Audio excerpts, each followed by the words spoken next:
Hello जी, कैसे हो आप सब? आई होप आप सब अच्छे होंगे, एन्जॉय कर रहे होंगे। आज हम बात करने वाले हैं जिस टॉपिक पे के बारे में वो है कम्बस्ट प्लैनेट जिसे कि हम हिंदी में अस्त ग्रह कहते हैं, इंग्लिश में कम्बस्ट कहते हैं कि क्या होते हैं कम्बस्ट प्लैनेट। तो आप में से किसी ने कमेंट किया था कि क्या होते कम्बस्ट प्लैनेट उस पे मैं वीडियो बनाऊँ और मैं आज उस पे वीडियो बनाने जा रही हूँ। तो अभी तक अगर आपने मेरे चैनल को सब्सक्राइब नहीं किया तो सब्सक्राइब कीजिए, अपने फ्रेंड्स के साथ शेयर कीजिएगा अगर पसंद आए तो। और आप मेरे चैनल को सब्सक्राइब कर चुके हो तो थैंक यू सो मच मेरे चैनल से जुड़ने के लिए और मेरे वीडियोज़ को सपोर्ट करने के लिए। आपका सपोर्ट मेरे लिए बहुत मैटर करता है और आज की वीडियो से रिलेटेड कोई क्वेश्चन हो तो आप कमेंट बॉक्स में लिख सकते हो, मैं आपको डेफ़िनेटली आंसर करूँगी और कौन-सी टॉपिक पे वीडियोज़ आप देखना चाहते हो, आप कमेंट में ज़रूर लिखना प्लस हाँ, आपकी कुंडली का कौन-सा प्लैनेट कम्बस्ट है, अस्त है और इसके रिलेटेड अगर कोई और भी क्वेश्चन है तो आप मुझसे लिख सकते हो, मैं आपको आंसर डेफ़िनेटली करूँगी। तो स्टार्ट करते हैं वीडियोज़ को कि क्या होता है कम्बस्ट या अस्त ग्रह जिसे कि हम कुंडली में देखते हैं। सूर्य जो है ना वो हमारे यूनिवर्स का एक बहुत बड़ा प्लैनेट है, ठीक है? तो सूर्य एक बहुत ज़्यादा चमक वाली प्लैनेट है, जिसके चारों तरफ 9 के 9 प्लैनेट घूमते हैं, जिसमें से कि राहु-केतु भी होते हैं जिसे कि हम राहु-केतु को ऐड नहीं करते हैं क्योंकि राहु-केतु एक छाया प्लैनेट माने जाते हैं। छाया प्लैनेट इस तरह से ना कि सूर्य एक अग्नि है और कोई भी प्लैनेट अगर उनके क्लोज़ जाते तो उसे जला देते हैं या छुपा देते हैं, लेकिन छाया को क्या ही जलाना या क्या ही छुपा पाना, है ना? छाया तो छाया ही होता है, तो उसे कम्बस्ट कभी नहीं कर पाते सूर्य। आपने समुद्र मंथन की कहानी से सुना भी होगा कि राहु केतु एक ऐसे प्लैनेट हैं जो जो सूर्य को म निगल जाते, ग्रहण लगा देते। जब भी राहु केतु सूर्य के क्लोज़ आते हैं राहु तो सूर्य को इफ़ेक्ट करते जबकि सूर्य ग्रहण या चंद्र ग्रहण के रूप में माना जाता है। उस टॉपिक पे हम फिर कभी बात करेंगे। आज हम बात करते हैं कि जो सूर्य के चारों तरफ घूमने वाले जो प्लैनेट्स हैं उनके बारे में। तो जो प्लैनेट्स होते हैं ना, उनकी रोशनी बहुत कम होती है सूर्य के अपेक्षा। सूर्य एक बहुत बड़ा प्लैनेट है हमारे गैलेक्सी में और वहाँ पे जो रोशनी होती है, मैं आपको सिंपल वर्ड्स में समझाऊँगी। सूर्य की जो रोशनी होती है, उसके क्लोज़ अगर कोई भी प्लैनेट जाते हैं ना, तो उसे कहते हैं कम्बस्ट होना या अस्त हो जाना। तो सूर्य की रोशनी में छुप जाते बेसिकली ये प्लैनेट्स जो है ना छुप जाते। तो जो प्लैनेट है उसके रिलेटिव में उसके रिलेशन में जो प्लैनेट आते हैं जैसे कि मरकुरी हो गई, वीनस हो गया, सैटर्न हो गया, मून हो गया या फिर मंगल हो गए, है ना? तो ये प्लैनेट्स अगर सूर्य के बहुत ज़्यादा क्लोज़ आएँगे तो इनकी जो इनसे मिलने वाली जो चीज़ें होती है ना, उससे रिलेटेड चीज़ें हमारे अंदर होती हैं बट वो चीज़ दुनिया को नहीं दिखती। जैसे कि सूर्य के ज़्यादा क्लोज़ वीनस आ गए, तो वीनस तो नहीं दिखेंगे सूर्य की रोशनी का आगे, तो वीनस की जितनी भी क्वालिटियाँ होंगी ना, वो हमारे अंदर होगी तो ज़रूर, लेकिन वो किसी को दिखाई नहीं देगी, दुनिया में किसी को दिखाई नहीं देगी कि आपके अंदर वो क्वालिटी है। तो हम बहुत ईज़िली समझना चाहें तो जैसे कि कालपुरुष की कुंडली हम देख सकते हैं, ठीक है?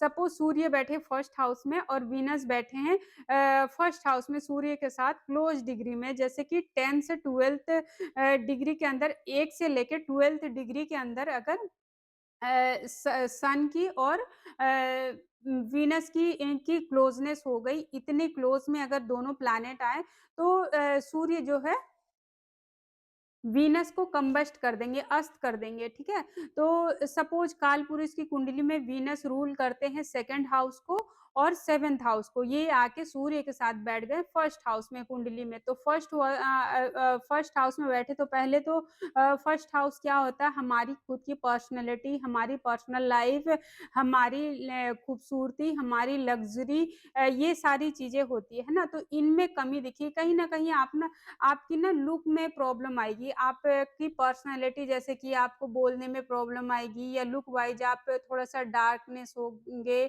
या आपकी खूबसूरती में कोई न कोई आपकी बॉडी पार्ट में या आपके फेस पे कोई डार्क स्पॉट हो जाएगी ऐसी जो मतलब आप छुपा नहीं पाओगे, है ना? वो एक लुक में प्रॉब्लम दिखेगी आपको या फिर आपका हाइट कम होगा या आपकी जो पर्सनैलिटी होती है ना या तो बहुत ज़्यादा मोटे हो जाएँगे या तो बहुत ज़्यादा पतले हो जाएँगे।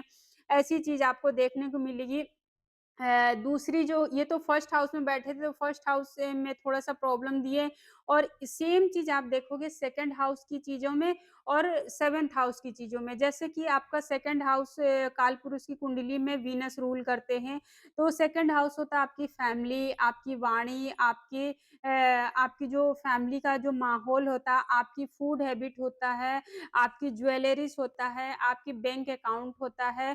तो यहाँ पे देखोगे ना आप कि आप को ज्वेलरीज़ खरीदने का बहुत शौक रहेगा, ज्वेलरीज़ पहनने का आपको बहुत शौक रहेगा, है ना?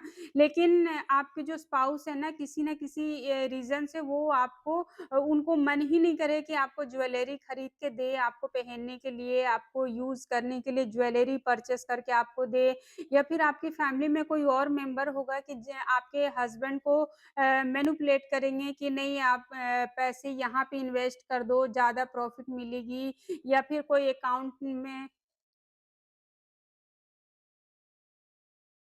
कहीं किसी अकाउंट में डाल दो या फिर कहीं पे फिक्स कर दो या कोई प्रॉपर्टी खरीद लो, इस तरह का सलाह देंगे, जो कि आपके स्पाउस को ज़्यादा इंटरेस्ट आपके पार्टनर को ज़्यादा इंटरेस्ट उनकी बातों में लगेगी, आपके लिए ज्वेलरी वो नहीं खरीदेंगे या फिर जब भी आप ज्वेलरी खरीदने जाओगे ना, बहुत ज़्यादा प्रॉब्लम फेस करोगे, ऐसा आपको देखने को मिलेगी। बाकी लोग बहुत ईज़िली ले लेंगे बट आप जब लेने जाओगे ना घर के बाकी सदस्यों को इतना प्रॉब्लम नहीं होगा, लेकिन जब आप लेने जाओगे तो ज़्यादा प्रॉब्लम फेस करोगे। उसी तरह से ना आप खाने में बहुत चूज़ी होंगे कि ब्रांडेड चीज़ें, अच्छी क्वालिटी की चीज़ें आपको खाना पसंद होगा, लेकिन ना आप खा नहीं पाओगे, वो चीज़ लेने में आपको प्रॉब्लम आएगी, मँगाने में प्रॉब्लम जैसे कि आज आपको ज़ोमैटो से कोई डिश खाने का मन हुआ, लेकिन हो सकता है स्टॉक में ही ना हो उनके या फिर आज वो डिश बना ही ना रहा हो कोई या फिर कुरियर वाला कह दे कि हम आज डिलीवरी नहीं दे पाएँगे उस जगह पे, उस एरिया पे, इस तरह की प्रॉब्लम आएगी और आपको ना मतलब अच्छी क्वालिटी की चीज़ ही, अच्छी टेस्ट वाली चीज़ ही पसंद आएगी। छोटी-मोटी ब्रांड की छोटी-मोटी चीज़ें, क्वालिटी सस्ती चीज़ें आपको पसंद नहीं आएगी, ये चीज़ आप देखोगे। उसी तरह से आप फैमिली से बहुत प्यार करोगे, फैमिली के लिए अपना 100% दोगे उनकी केयर बहुत ज़्यादा करोगे, लेकिन ये चीज़ फैमिली को कभी दिखेगी नहीं, वो हमेशा कमियाँ निकालेंगे कि आपने ये चीज़ नहीं किया, वो चीज़ नहीं किया, वो चीज़ नहीं किया, इस तरह से ट्रीट करेंगे। पैसे आप ना पैसे जो है ना आपके अकाउंट में पैसे टिकेंगे नहीं, कहीं न कहीं वो इन्वेस्ट होते रहेंगे, कहीं न कहीं खर्च होते रहेंगे, ऐसे आपको देखने को मिलेगी। तो और फीमेल्स की तरफ से ना आपको सपोर्ट नहीं मिलेगी, फीमेल्स ना किसी न के आप कुछ नहीं भी बोलोगे किसी को, किसी के साथ नहीं भी भिड़ोगे, तो वो आपके साथ मिसबिहेव करेंगे, बेवजह आपको देख के जेलसी करेंगे या फिर जो फीमेल्स की प्रोडक्ट होती है ना, जैसे कि ब्यूटी से रिलेटेड जो प्रोडक्ट्स होते हैं, वो परचेज़ करने में आपको प्रॉब्लम होगी या बहुत ज़्यादा आपको तैयार होने का इंटरेस्ट नहीं करेगा, बहुत ज़्यादा मेकअप करने का, बहुत ज़्यादा जब भी आप नए कपड़े खरीदोगे ना, तो उसके लिए आपको प्रॉब्लम आएगी कि उस कपड़े में कोई ना कोई प्रॉब्लम आ जाएगी, जिससे कि आपका मूड खराब हो जाएगा। जब भी आप खरीदने जाओगे ना, तो अक्सर हमेशा नहीं कहूँगी, लेकिन ज़्यादा टाइम तक ना या तो आपकी पसंद के कपड़े मिलेंगे ही नहीं या तो जो पसंद आएगी वो कुछ ऐसा हालात क्रिएट होगा कि आपको लेने में ही दिक्कत आएगी। बहुत मुश्किलों का फेस करना पड़ेगा आपको अपनी पसंद के कपड़े, अपनी पसंद की ब्यूटी ब्रांड्स खरीदने में ईज़िली नहीं हो पाएगा। होगा, ऐसा नहीं कि बिल्कुल नहीं होगा, होगा बट चैलेंजिंग होगी, आपको बहुत ज़्यादा एफर्ट डालना पड़ेगा उस एरिया में, ठीक है? इस तरह से आपको रिज़ल्ट देंगे। वीनस रूल करते 7th हाउस को भी कालपुरुष की कुंडली में। तो देखिएगा आपका जो स्पाउस होगा ना, आपका जो मैरिज पार्टनर होगा, उनके लिए आप बहुत कुछ करोगे लेकिन उनको कभी भी आपका प्यार, आपका केयर, आपका रिस्पेक्ट नज़र ही नहीं आएगी। हमेशा आपके अंदर कमियाँ निकालेंगे कि तुम्हें ऐसा करना चाहिए था, तुमने उसके साथ ऐसा नहीं किया, वो नहीं किया। दूसरों की वजह से भिड़ जाएँगे आपके पार्टनर आपके साथ और आप कन्फ्यूज़ भी रही हो कि यार मैं तो इतना एफर्ट डाल रही हूँ, इतना कुछ कर रही हूँ, फिर भी उसे मेरा प्यार क्यों नहीं दिखता?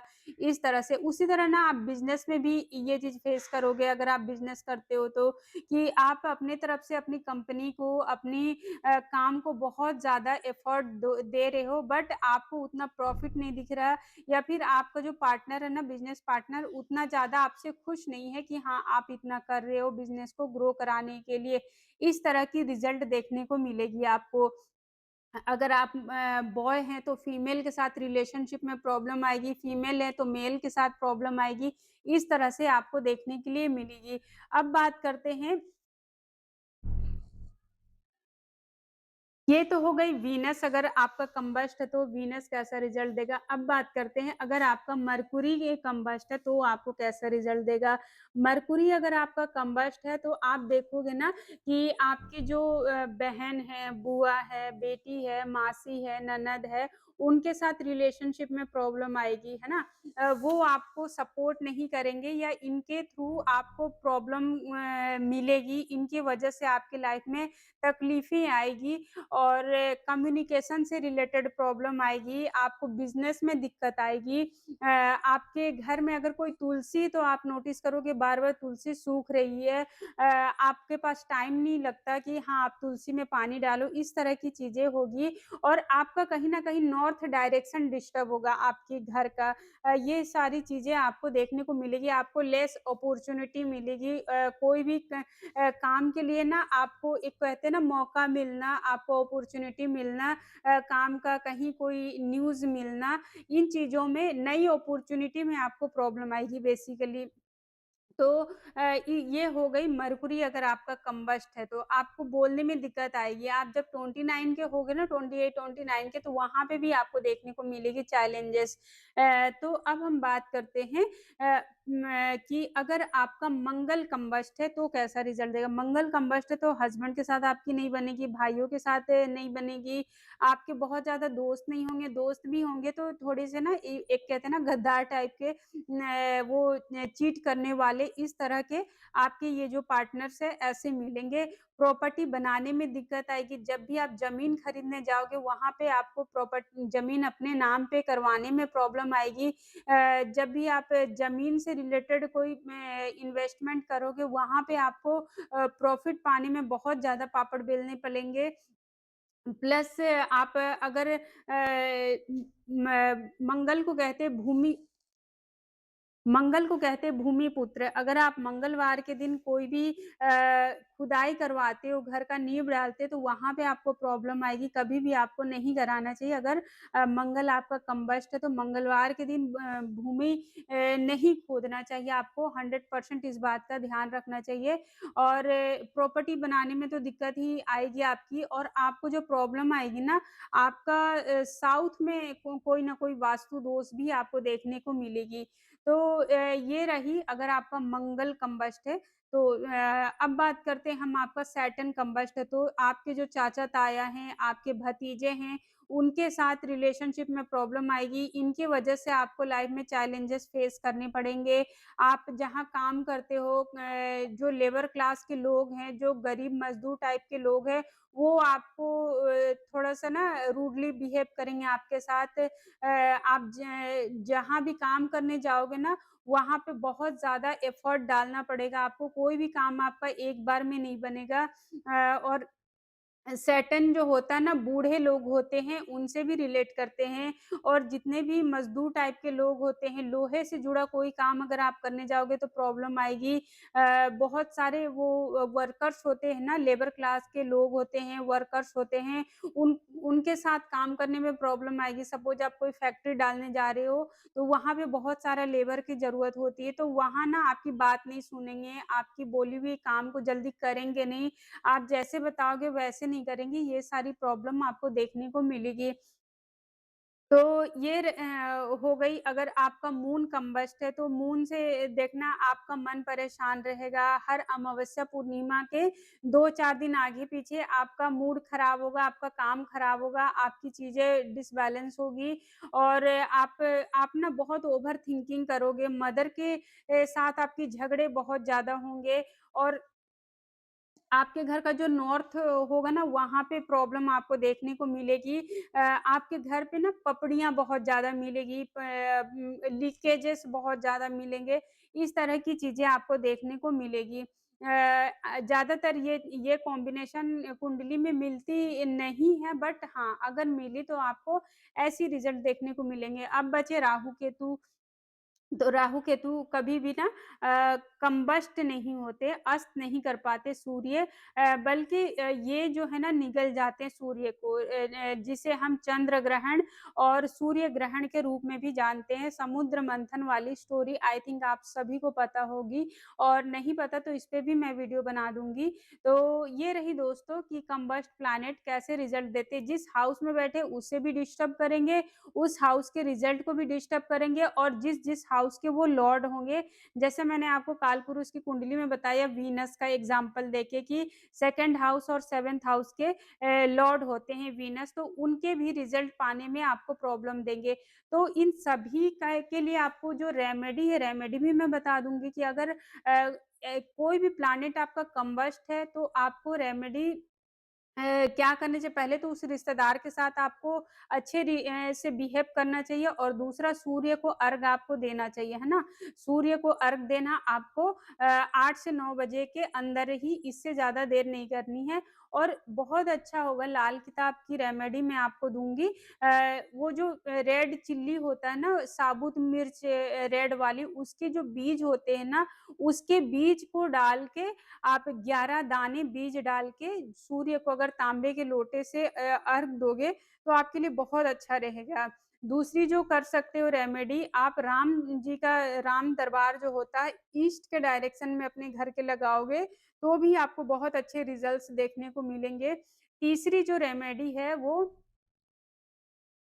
तीसरी रेमेडी जो है वो कि अगर सपोज़ बहुत सारी फीमेल्स का मेरे पास क्वेश्चन आता है कि वो इतना ज़्यादा बिज़ी रहते हैं कि वो सूर्य को अर्घ नहीं दे पाते, तो कोई बात नहीं, आज आपके लिए भी सॉल्यूशन मेरे पास।